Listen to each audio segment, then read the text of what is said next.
Hi everyone, I am Xinru Tang from University of California, Irvine. I will present our work. I never imagined grandma could do so well with technology, evolving roles of younger family members in older adults' technology learning and use.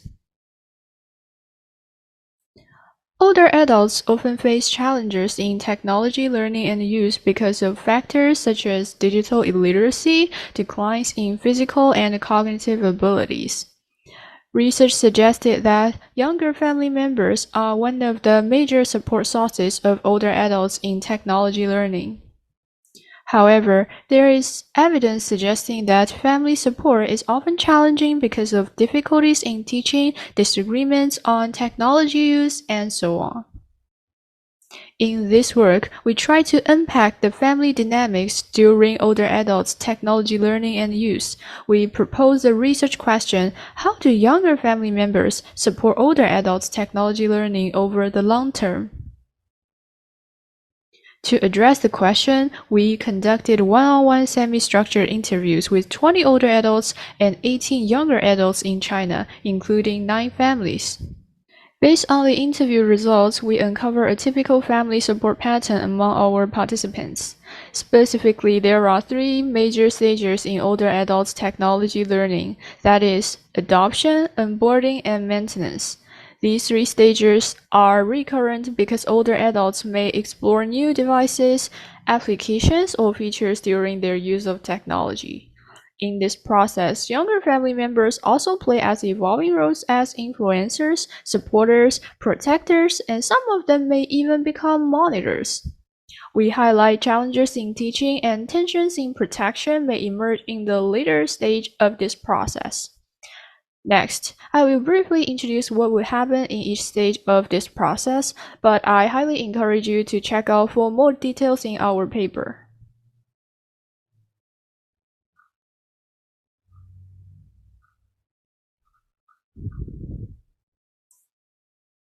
In the first stage, adoption stage, we found that younger people would introduce and teach technology to older adults based on their assumptions about aging.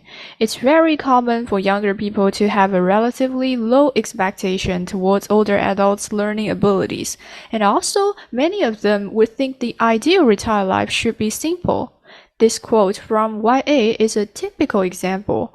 Although she supports her mother to use smartphones, she emphasizes that older adults don't have to use phones with too advanced functions because older adults had better enjoy a simple life. Such a low expectation towards older adults would continue in the second stage, the onboarding stage, in which younger people would teach the basic use of technology to older adults. Oftentimes, they will teach in the context of assumed difficulties. Take Y12 as an example. She expected her grandmother to be unable to understand how to use a smartphone even after 1 or 2 years. But finally, she surprisingly found that her grandmother is actually far more capable than she expected. Due to the low expectation towards older adults, we found that younger adults would try to create a safety net for older adults by simplifying the technology use and selecting applications very carefully for older adults. For example, YA told us she would not download social media applications for her mother because she thinks that older adults don't have to know too much information and they can receive trustworthy information from traditional sources like television. Due to the simplifying strategies adopted by younger family members, we found that older adults may not have many difficulties in their initial use of technology. However, challenges may emerge when they go into the later maintenance stage. One major difficulty we found is that younger adults would have to evolve their teaching strategies because of older adults' forgetfulness and digital illiteracy. Y7 talked with us a lot about how she tried to develop appropriate teaching strategies for her grandfather. She told us she did not realize how she was poor in teaching until she started teaching her grandfather how to use smartphones. As a result, many younger adults would become impatient during teaching, and older adults may become resistant in asking help from their family members. Another challenge we identified is possible tensions between family members and older adults, resulting from younger adults' desires for protection. Many older adults are actually far more active online than younger adults assume. Therefore, younger adults may have to adjust their perceptions of older adults in terms of their technology use. Tensions may thus result from their desires for protection. We found that some younger adults would regularly check and even control older adults' technology use. For example, Y1 deleted a financial application for her father because she thinks that her father doesn't have a full understanding of these services and her father might be cheated out of it. In another case, the daughter even asked her mother to hand in her phone regularly for check. At first, her mother was resistant in doing so because of privacy concerns. However, out of the insistence of the daughter, the older adult in this case now even proffers her phone to her daughter for review. Because she came to see the controlling and the checking behavior of the daughter as a symbol of care. Here, we uncover a unique culture of xiao or xiaoshun in China, which shapes a unique family support pattern in China.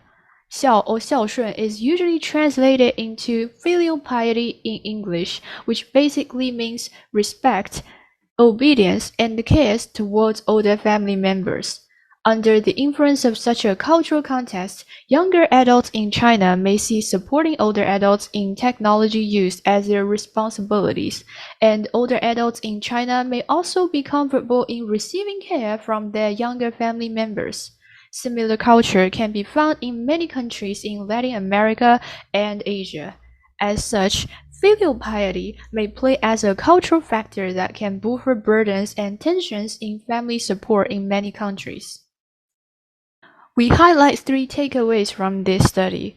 First, we suggest treating older adults' technology learning as a collaborative activity rather than something they pursue alone. We suggest designers considering strategies to foster long-term cooperative relationship between younger family members and older adults to facilitate older adults' technology learning and use.